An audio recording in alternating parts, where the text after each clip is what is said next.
Halo semuanya, kembali lagi ke segmen Market Outlook bersama saya Ivan Kurnia dan Saya Joni Densa. ya kita bakalan membahas nih kira-kira pergerakan IHSG selama awal Oktober tahun 2024 teman-teman.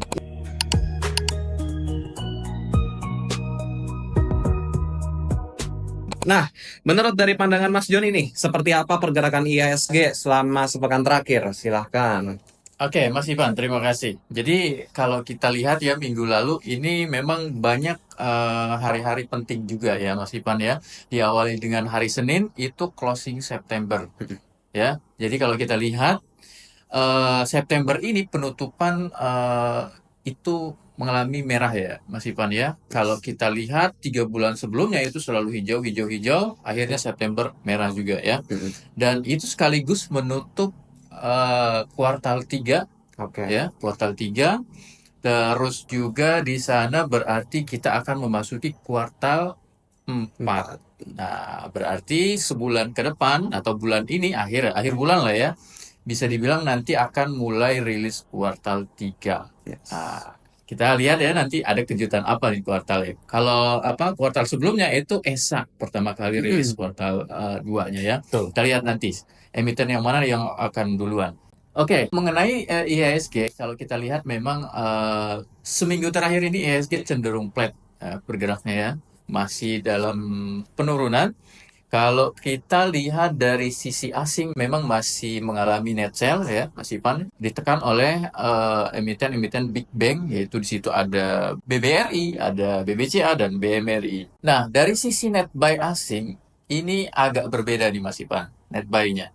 Pertama, di situ sebagian besar diisi oleh saham-saham yang korelasinya dengan komoditas, terutama emas dan nikel.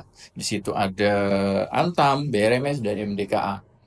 Nah, dipimpin net buy asing oleh ASI nih Mas Ipan. Oke. Dan kebetulan minggu depan itu tanggal 11 dia akan membagikan dividen interim. Tanggal Yes. 11 ya. Dan dividen interimnya buat teman-teman yang mungkin belum tahu, ASI bakalan membagikan sebesar Rp98 per lembar saham. Jadi teman-teman yang mau dapatkan dividen, pastikan beli mentok tanggal 11 Oktober pada saat come date. Seperti itu teman-teman. Oke, lanjut Mas Ipan. Ini dari sisi sektor. Oke. Kalau kita lihat nih sektor minggu terakhir ini itu cuma satu Mas Ipan yang menonjol. Mm-mm. Ditutup dengan cukup meyakinkan ya, yaitu adalah sektor basic industrial. Mm-mm. Di situ ada komoditas ya, Mas Ipan ya, saham-saham yang korelasi dengan komoditas emas dan nikel. Ya, di situ ada emiten, ada Antam, ada BRMS. Begitu. Dan sebaliknya, kalau yang tertekan yaitu sektor tekno. Tuh. Ya, Tekno mengalami penurunan walaupun minggu sebelumnya itu sempat mengalami kenaikan dan itu ditekan oleh salah satu emiten yang punya kapitalisasi besar. Bisa Yes. ditebak Mas Ivan? Iya, sebut aja. Depannya G, belakangnya O, 4 Ya, huruf. betul, yaitu Goto. Goto ini mengalami penurunan yang bertubi-tubi ya Mas Ivan selama seminggu terakhir ini lebih dari 10% minusnya. Mm. Seperti itu. Itu untuk dari apa sektor yang mengalami penurunan ya minggu lalu. Oke Mas Ipan, nah dari sisi data-data yang kita nantikan minggu Mm. depan apa nih Mas Ipan? Oke, sebelum kita ke data yang akan dipublikasikan pada minggu depan, setidaknya kita review dulu nih ya, data-data ekonomi yang sudah dipublikasikan pada minggu ini. Di mana pada tanggal 1 kemarin kita diriliskan oleh data inflasi Indonesia Ya, yang kembali mengalami deflasi selama betul. 6 bulan berturut-turut. Kemarin September itu dicatat sebesar 1,84% dan tentunya ini sedikit menjadi ancaman untuk kestabilan ekonomi kita tentunya. Nah, terus pada saat market outlook ini dibuat nanti malam ya, itu bakalan ada rilis data NFP, non-farm payroll dari Amerika Serikat terkait data ketenaga kerjaan. Dan tentunya ini bakalan sedikit banyak bakalan berimbas kepada dolar dan juga emas yang akan mempengaruhi pergerakan harga pada minggu depan Ya. tentunya. Nah, kita coba ke news ya atau data ekonomi yang akan dipublikasikan pada minggu depan. Minggu depan. Ya, kita dari sisi domestik kita akan menantikan data terkait cadangan devisa yang akan dirilis pada 7 Oktober dan juga ada penjualan retail pada 9 Oktober minggu depan. Nah, itu dari sisi domestik. Sedangkan dari sisi mancanegara, khususnya Amerika Serikat, kita akan menantikan rilisnya data inflasi US pada tanggal 10 Oktober hari Kamis minggu depan. Nah, kalau Indonesia itu deflasi lagi Mas. Kita tunggu nih. Kita tunggu nih US Amerika seperti Serikat kayak gimana. Karena pada periode sebelumnya ya, Agustus 2024 itu inflasi US itu di level 2,5%, 2,5%.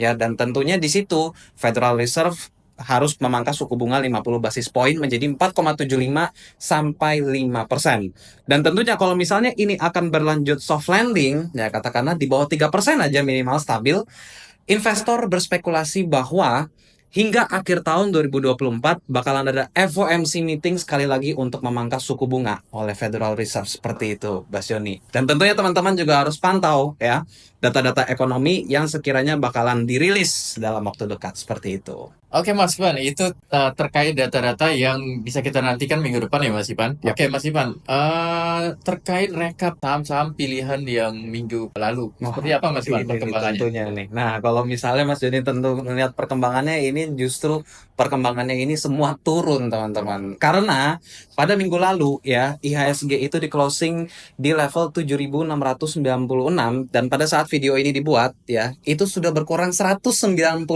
poin menjadi 7.500 atau IHSG terkoreksi 2,7% teman-teman, bayangkan dalam seminggu pada awal Oktober ini. Dan tentunya performa saham-saham pilihan minggu lalu itu semua ya mayoritas ditutup merah. Nah, itu tadi terkait rekap ya, Hmm. Mas Ivan. Memang ISG memang lagi pada turun. Jadi pilihan-pilihan kita memang ikut turun juga, Mas Ivan ya. Betul. Oke, terkait untuk minggu depan, Mas Ivan, ada nggak nih emiten-emiten yang menarik untuk kita perhatikan? Oke, untuk minggu depan karena IHSG-nya sedang bergerak terkoreksi ya, terkoreksi cukup tajam, maka kami menggunakan screener super uptrend ya dari 5 saham yang bisa teman-teman pantau untuk menjadi saham pilihan pada minggu depan. Yaitu pertama ada 2 dari grup PENIN ya, yaitu ada PENBN dan juga ada PNLF. Lalu juga ada dari sektor consumer non-cyclical CPO yaitu DSNG. CFG. Dan juga ada KRAS dan Harta Dinata Abadi atau HRTA. Ya, itu 5 saham dengan screener super uptrend yang bisa teman-teman pantau untuk perdagangan minggu kedua Oktober 2024. Seperti itu. Oke Mas Ipan, mudah-mudahan saham-saham pilihan itu bergerak positif minggu depan ya Mas Ipan. Buat Amin. teman-teman yang kalau misalkan ada pertanyaan, silahkan ditulis di kolom komentar. Minggu depan di Market Outlook berikutnya kita akan bahas. Demikian Market Outlook kali ini. Semoga kita cuan bareng-bareng minggu depan. Dan jangan lupa tonton Market Outlook berikutnya. Happy Happy cuan. cuan.